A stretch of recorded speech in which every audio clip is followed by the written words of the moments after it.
भगवान राम ने सूर्य वंश में अवतार लिया था 12 कलाओं से, और कृष्ण ने अवतार लिया था चंद्र वंश में 16 कलाओं से। अब ऐसा तो है नहीं कि भगवान के अंदर 16 ही कलाएं हों या 12 हों, प्रभु के अंदर तो अनंत कलाएं हैं, लेकिन 16 कलाओं से जो अवतार लिया था यहाँ 12 से लिया। सूर्य के हैं 12 दिन और चंद्रमा के हैं 16 दिन। बुजुर्ग ज्यादा जानते हैं, ये बोलते अमावस्या, उपरवा, द्विज, तीज, चौथ, पंचमी, छठवीं, सप्तमी, अष्टमी, नवमी, दसवीं, एकादशी, द्वादशी, त्रयोदशी, 14 फिर पूर्णिमा, ये टोटल 16 दिन होते हैं चंद्रमा के। तो भगवान ने 16 कलाओं से अवतार लिया था, यहाँ 12 कलाओं से लिया है। ये महाराज जब श्री राम जी का जन्म अवतार हुआ था मैया कौशल्या के गर्भ से, तो बाबा चौपाई में लिखते हैं कि दशरथ पुत्र जन्म सुन कान्हा और मानो ब्रह्मानंद समाना, सर्वस दान दीन सब काहू और जिन पावा राखा नहीं ताहू। आप एक बात बताइए, किसी को पैसा देंगे, धन देंगे, तो वो अपने पास रखेगा, किसी और को नहीं देगा। लेकिन ऐसा कौन सा रत्न था जो राजा दशरथ जिसको दे रहे हैं वो अपने पास नहीं रख रहा है, किसी और के हाथ में देता जा रहा है? तो पुत्र से बड़ा रत्न दुनिया में कोई दूसरा नहीं होता। जिसको भी राजा दशरथ अपने बेटे को दे रहे हैं वो किसी और के हाथ में पकड़ाते जा रहे हैं। देखा कि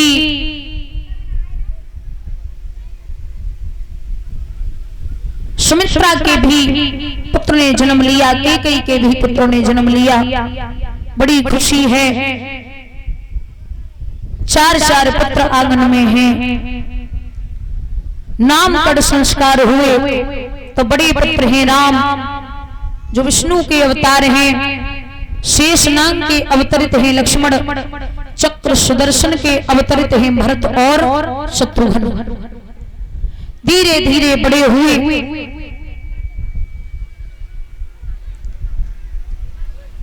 अब जब समझदार हुए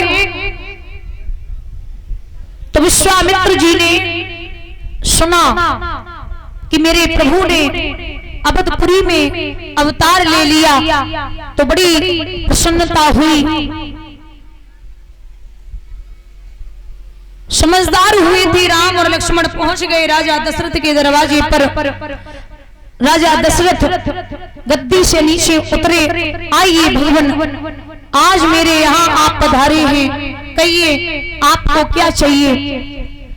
तो विश्वामित्र बोले, राजा हम सच में ही कुछ मांगे कुमाई। अरे क्या चाहिए बताओ ना? भोजन मांगो, कपड़ा मांगो, जो मांगो सो आज रहे। हे देव, हमारा तन मन धन इन चरणों पर न्यौछावर है। मांग के देखो, ऐसे नहीं।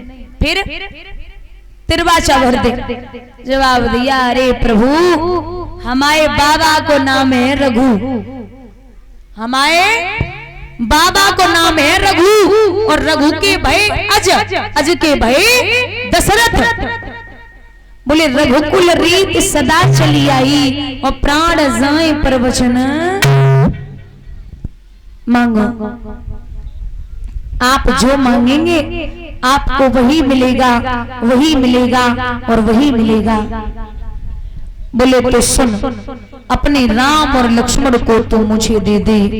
अरे महाराज, धरनी गिरे भूप तत्काला, लागा दिल में सूल विशाला। सब सुत मोय प्राण की नाई, पर राम देत नय बनत। सब सुत मुझे प्राणों से प्यारे हैं, लेकिन राम को देते नहीं बनता। हे महाराज, चौथे पन में जब ओछी पूंजी पाई है और आशीष आप लोगन की है, पुरखन की पुण्य कमाई है। धरती दूं या स्वयं चलूं, सब तैस नेश निश्चर कर दूं, पर राम लखन के देने में आप ही कहें क्या उत्तर दूं। महाराज क्या करें? तो जवाब दिया, ओरे राजा दरवाजा हो चुका है, ठीक है ले जाइए, लेकिन जैसे लेके जा रहे हो वैसे ही मेरे बच्चों को वापस छोड़ जाना। हाथ दिया, विश्वामित्र लेकर के आए, जंगल में पहुंचे तो सबसे पहले ताड़िका आई है। भगवान ने एक ही बाण प्राण हरे लीना, मारीच और स्वभाव आए, भगवान ने एक ही बाण में 7 समुद्र पार उतार दिया और कहा है जाओ आप निर्भय होकर के यज्ञ करो। तो होम करन लागे मुनिझारी और आप रहे मठ की रखवारी। स्वयं भगवान मठ की रखवाली कर रहे हैं।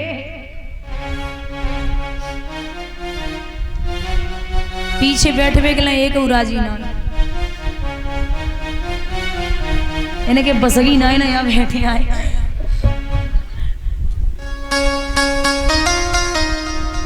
पीछे जगह पड़ी, पीछे दिखाई दे रहे सबको हम हैं?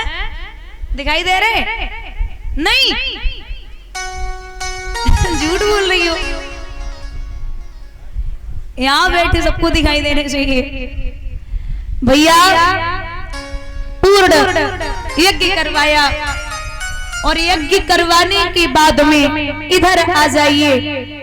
बुजुर्ग माफी चाहेंगे आपसे, देखो टाइम तो हो ही गया, अभी राम विवाह होना है, राम वनवास, फिर यदुवंश की कथा, कृष्ण जन्म, तो अगर थोड़ा सा कुछ त्रुटि हो या जल्दी हो तो माफी चाहिए।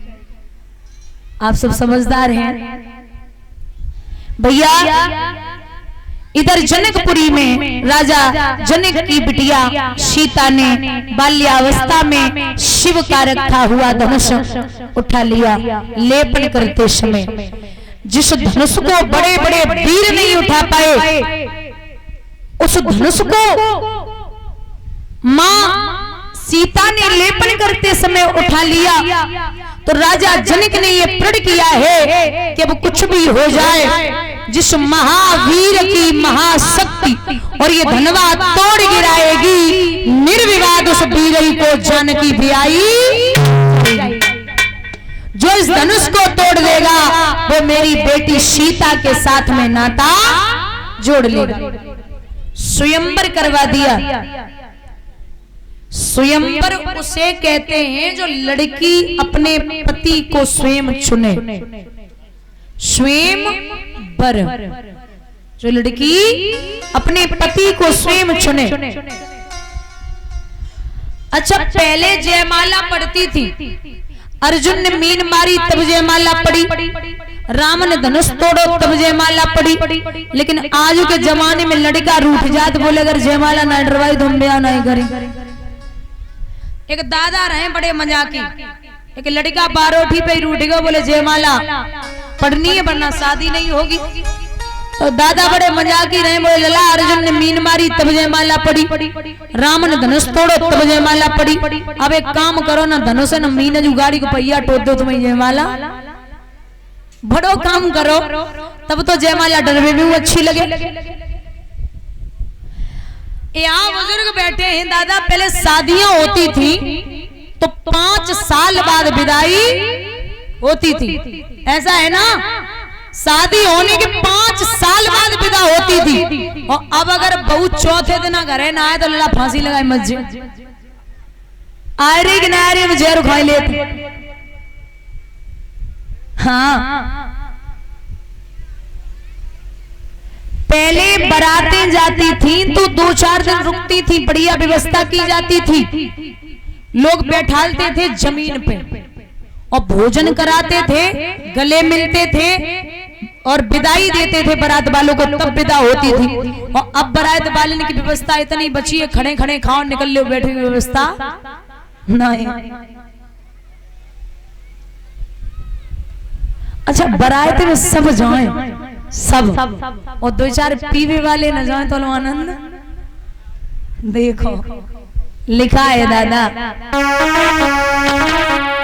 कि जंगल मोर के बिना और जेल